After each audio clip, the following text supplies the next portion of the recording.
Meu nome é Sérgio Pires, eu sou autor e diretor do espetáculo Do Outro Lado do Morro Existe um Sonho, Crianças Pretas. Já começo fazendo uma correção, porque eu acho que hoje o papel do diretor, na verdade, é um papel de mediador, é um papel de que faz ali uma mediação de encontros, assim. Eu acho que o teatro é um espaço de encontro, desde a sala de ensaio até o momento em que nós levamos esse espetáculo aos olhos do público. E acho que foi esse o papel que eu tentei desenvolver, assim. O espetáculo ele reúne atores periféricos, ou moradores da cidade da Zona Leste, ou moradores da cidade de Mauá. Essa é uma proposta do espetáculo, de fazer essa brincadeira, porque na verdade a gente sabe que vários pontos territoriais da cidade de Mauá fazem divisa com a região da Zona Leste de São Paulo. E essa é a grande brincadeira do espetáculo, fazer com que essas infâncias periféricas, vividas em épocas distintas, se encontrassem na montagem do espetáculo. Então nós temos atores que tiveram a infância periférica na região da Zona Leste e atores que tiveram uma infância periférica na região de Mauá. Foi muito tranquilo o processo do Outro Lado do Morro, embora tenha sido um processo durante esse período pandêmico. Foi um processo de muito acolhimento, tanto por parte da equipe técnica como por parte dos atores. Um processo de muito cuidado com o outro, de muito acolhimento com o outro. E o trabalho com os atores, na realidade, foi o de provocar onde essas personagens que estão em cena se encontram na infância desses atores, assim, em que momento esses personagens se encontram com a infância vivida por esses atores. Eu acho que essa é uma outra premissa do que eu procuro fazer, porque eu não gosto muito do termo teatro infantil, eu prefiro do termo teatro para a infância, porque eu acho que o espetáculo, na realidade, ele dialoga em camadas diferenciadas, mas ele dialoga com o público infantil, mas ele também dialoga com o público adulto, assim. Na realidade, esse espaço de encontro, assim, essas figuras se encontram com a infância das pessoas que hoje são adultas, mas que já foram crianças, e se encontram com a infância das pessoas que ainda são crianças. A infância é uma coisa que não termina nunca, né? A gente carrega a nossa infância para a vida toda. Então o diálogo do espetáculo ele vai por esse caminho.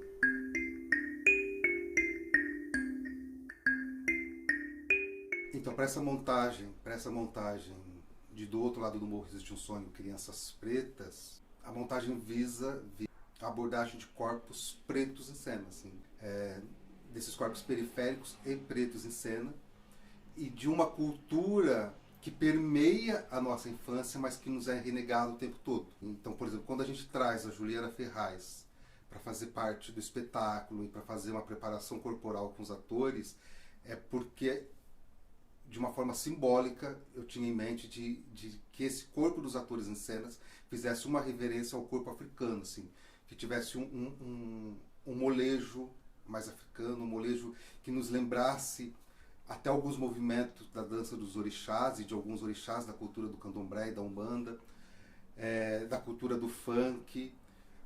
A percussão ela é muito presente no espetáculo, porque, na realidade, a cultura preta e a cultura do povo afrodescendente, ele está no nosso dia a dia quase todo momento.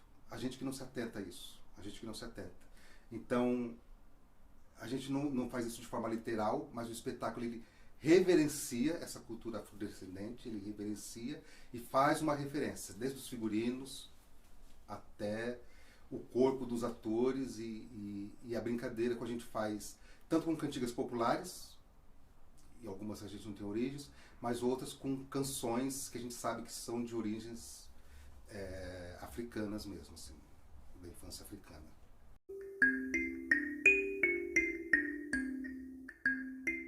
As três crianças do espetáculo Do Outro Lado do Morro Existe um Sonho são três crianças. A primeira coisa que elas têm em comum é que nenhuma delas tem mãe. Então nós temos o personagem do Betinho, que ele não tem nem pai nem mãe, é uma pessoa que está em total situação de rua. Nós temos o personagem do Jefferson, que é o personagem que ele faz, o personagem Rodrigo. O Rodrigo é um personagem que ele não tem a mãe, mas ele é cuidado pela avó, mas ele é uma pessoa que ganha o seu sustento na rua. Ele não está em total situação de rua, mas ele ganha o sustento na rua. E nós temos a personagem da Bigijo, que é a personagem protagonista.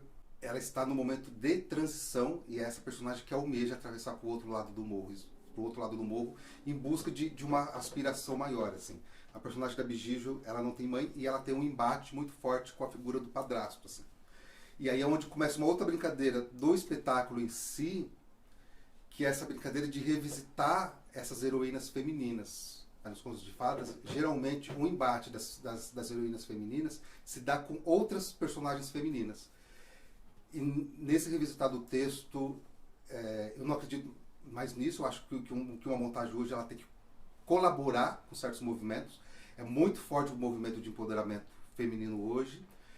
Então, pelo contrário, assim, o embate da personagem Bigijo, que é a personagem feminina protagonista, é com a figura do padrasto. É de ter que lidar com esses meninos na rua o tempo todo, é de ter que saber se esquivar, de saber enfrentar, de ir para um determinado enfrentamento, e que ela tem a realização do seu grande sonho, assim, só é possível quando ela encontra uma outra personagem feminina, essa personagem feminina que é estampada na representatividade da cultura negra, mas que é, sobretudo, também da mulher comum, da mulher periférica, que é professora, que é dona de casa, que tem que fazer 1000 coisas, que tem que fazer 1000 atividades o tempo todo, assim.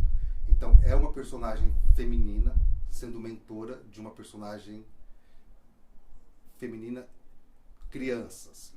O papel do feminino nesse espetáculo ele é muito importante, porque eu acredito que é isso, que ele